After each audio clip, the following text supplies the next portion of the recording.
Welcome to Entertainment Unplugged. I am your host, Danielle Wigfall, and I have a special guest, the amazing actress, Stacie Greenwell, and you've seen her in Grey's Anatomy, Criminal Minds, NCIS, Jane the Virgin. I mean, the list goes on. And we want to know how you do it. But before we get into how we do it and everything like that, take us on your journey. How did you get started in acting, and what was that like? Well, I didn't start acting until I was in law school, and we had a mock trial my third year, and the students would ask each other to act as witnesses for each of the trials, and someone asked me to be a mother of a son who had been killed, and so I really got into the role. I put on a wig and glasses, and I was on the stand, and I was crying, and the judge actually stopped and said, "Are you okay? You know, usually people don't get into it as much as you are." But I loved it. It was fun and something I had never done before, but I was interested. So after that, still in law school, I went into a musical. I was in The Wiz. Wow. Oh, I love The Wiz. Do you? Yes. I did too. I love the music. It was a lot of fun. Awesome. And but by that point, I was already in school and about to graduate and, you know, on my way to be a lawyer. So It took a little while for me to come back. But 2 years after practicing law, I was like, I got to do what I love. I got to go back and find out more about this acting thing. That's so awesome. So it became a passion. You didn't. It did. Yeah, that's awesome. It did. I discovered it a little later, but I came back to it. That's awesome. And it doesn't matter how late you discover it, you know. Absolutely. You're following your dreams. That's awesome. That's awesome. Quit my job, moved to New York. Wow. Went to school, and that was the end of that. Wow. So first starting off, did you have any crazy situations that happened, or? Well, one of the crazier things that I would say happened to me, or embarrassing, I don't know how crazy, but it was embarrassing.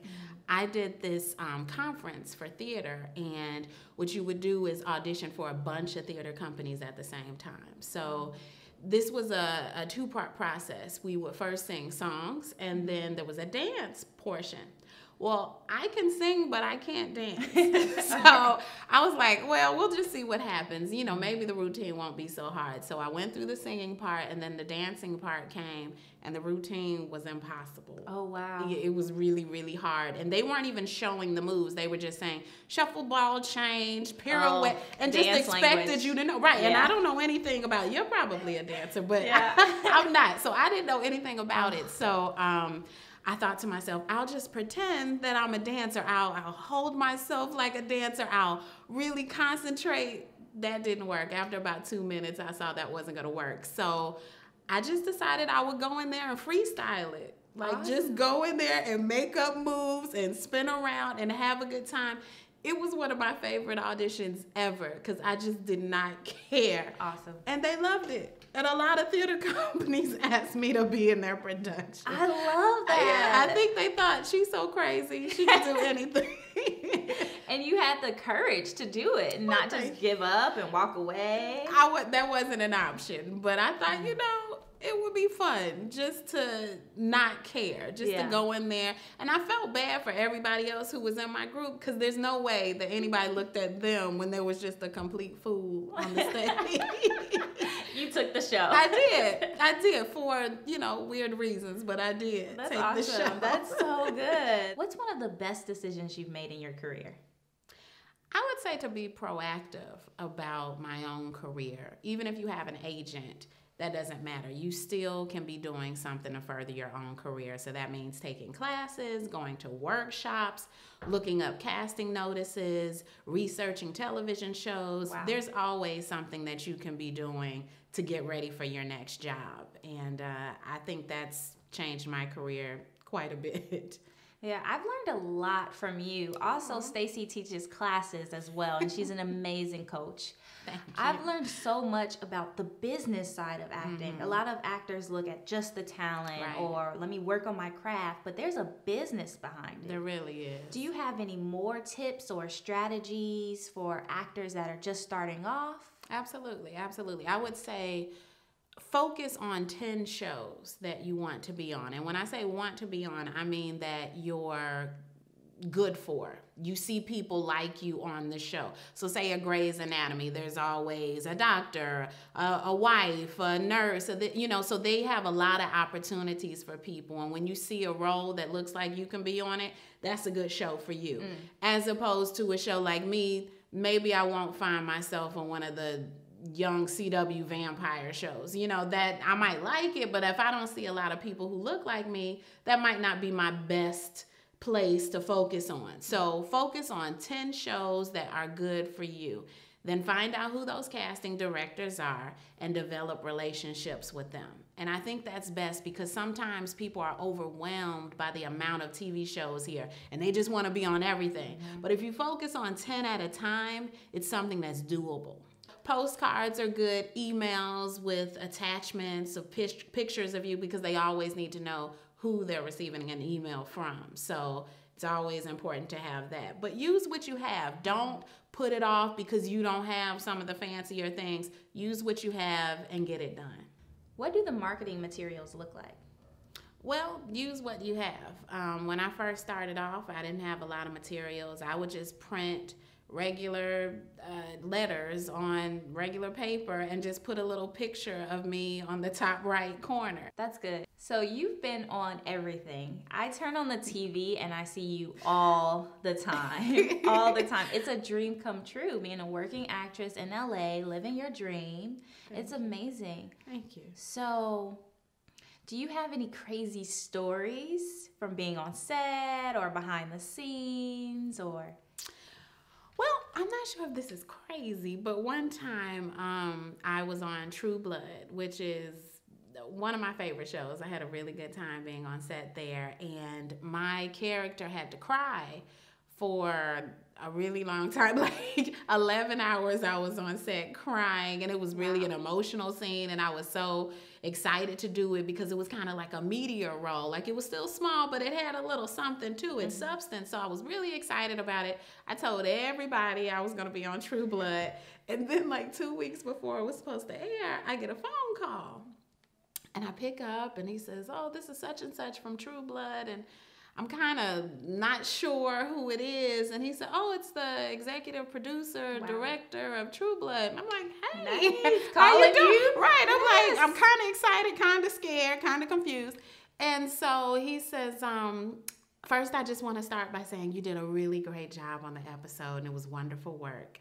However, we're cutting you." They said the episode was just too long and that they had to make some cuts. And so my scene had to be cut.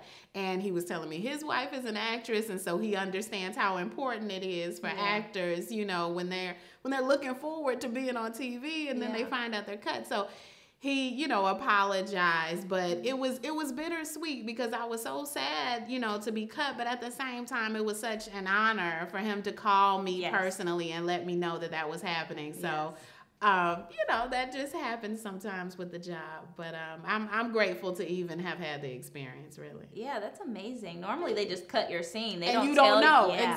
Exactly. So I'm like, I'm fortunate because I was about to throw a party and everything. Oh, no. I was, and I'd be like, wait a minute, where am I? Let me rewind. That's crazy that once you book the job, you're on set, you're filming, you still may not get seen on television. Exactly. And luckily that hasn't happened to me too many times, but it's possible. It happens all the time to anybody. So yeah. Are there any don'ts you can share about auditioning, things actors shouldn't do, or mistakes? Absolutely. Don't be desperate. It's not attractive, not in any situation. If you went on a date and somebody was like, "Oh, I'm so grateful, thank you for going out with a man like me," it's just not a good look, even in the audition room. So be courteous and professional and, of course, competent. Go in there and do your job, but please don't be desperate. It's just not a good look. They smell it, and it looks like you won't be able to handle yourself on set. Like you're so, scared and green that you can't be trusted around Tom Cruise or whoever. You're going to be too scared. You need to come across as a confident professional. So that would be one of my pieces of advice. Good, good. Was there any mistakes you might have made when you started off? Oh, yeah. I've been desperate, you know. And even if you are, just don't look desperate. We're actors, so just don't act like you are, you know. So start putting on that acting hat before you even walk into the room. You know, but I remember I had a call back for The Color Purple when I was in New York, and I was so excited, of course. You know, it's a great play, and it was amazing. On Broadway. I was just super excited. And so I went in, did my audition. I think I had a solid audition, and before I left the room, I turned around to everybody and said, I'm just so grateful to be here. Thank you so much. I've always wanted to be on Broadway, in particular this play, because it means so much. And I'm going on and on and on.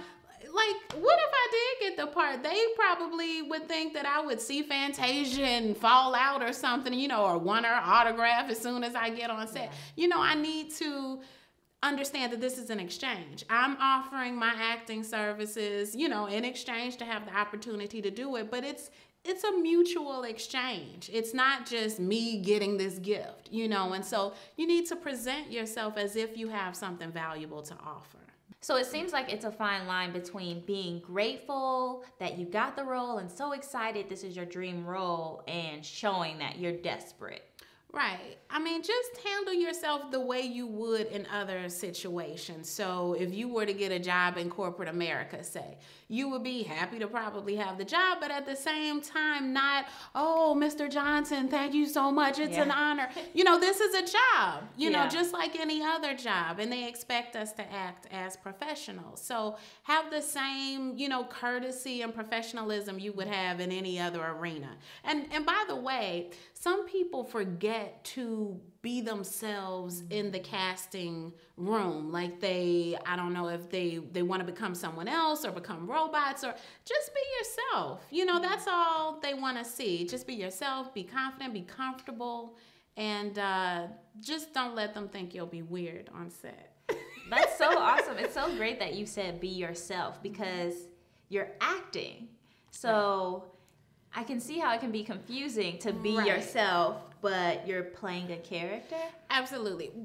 Especially in television, characters tend to be similar to the people who are playing them. You see that quite often. I'm sure you can think of some actors and actresses who you're like, wow, they're just like they are in person. That's how they are on the screen. True. And that's not an accident. You know, people look for that. So when I go into a role, if I'm playing a waitress or a doctor or a lawyer, it's me in those different scenarios. Now, if I'm playing Abraham Lincoln, okay, I'm gonna be different. Right, okay? right. That's something different. If you're playing a particular person or you're doing a period piece, then you need to make some adjustments. But otherwise, and especially for these co-stars and guest stars, it's all moving so quickly, so they're not even looking for someone to have to make this vast transformation. They're just looking for someone who, yeah, you can play the part. And you'll look like a great actress, but really, you're just being yourself. You're making the words seem as if they're your own. And that's what they're looking for. Amazing. Amazing. Thank you so much. Thank That's so you. good. Aw, you're sweet. Do you have a favorite project you've worked on?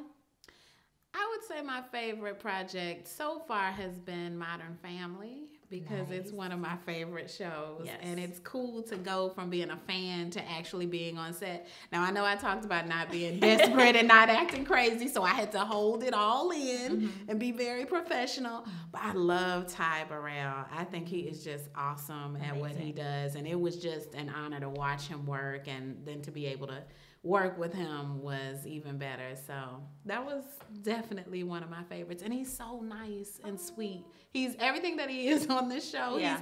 He's not as silly, but he's as sweet as his character is. He's really a nice guy. I love when that happens, when you meet people that are just so nice and so genuine. You love them even more. It's like, I love you on a whole nother level now. Absolutely. Yeah, he was a joy to work with. Do you have any other favorite people? Maybe someone you would want to work with in the future? I do. Jeffrey Wright. I love him. I think his acting is superb. He plays all types of roles, and he just melts into them. And I would love to be able to just be in his presence. Yeah, and his range. Yes, his range is vast. And that's definitely one of the people on my list. Great, great, great. So what's next for you? That's a good question. I've taped a couple of things. I just shot an episode of Brooklyn Nine-Nine a couple of weeks ago, which I'm excited about. Always on TV. Always. I wish that were true, but I'm working on it.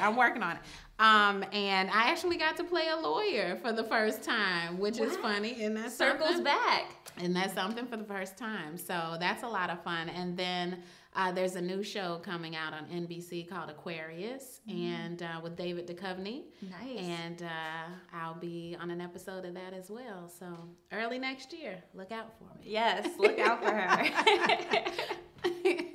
Well, where else can we find you? We know on television, but is there any social media sites you have where we can find you or take your class? Absolutely. You can look me up on Facebook on my fan page, Stacie Greenwell, or you can go to my website, staciegreenwell.com, or look me up on Twitter. I'm everywhere. Awesome. Thank you so much for all your amazing advice, tips, stories, your whole journey. Thank you so much for being on the show. Thank you for having me. Thank you guys for tuning in to Entertainment Unplugged. Please subscribe to our YouTube channel and our podcast. And for more inspiring videos, check out Crinlo.com. And remember, create, inspire, love.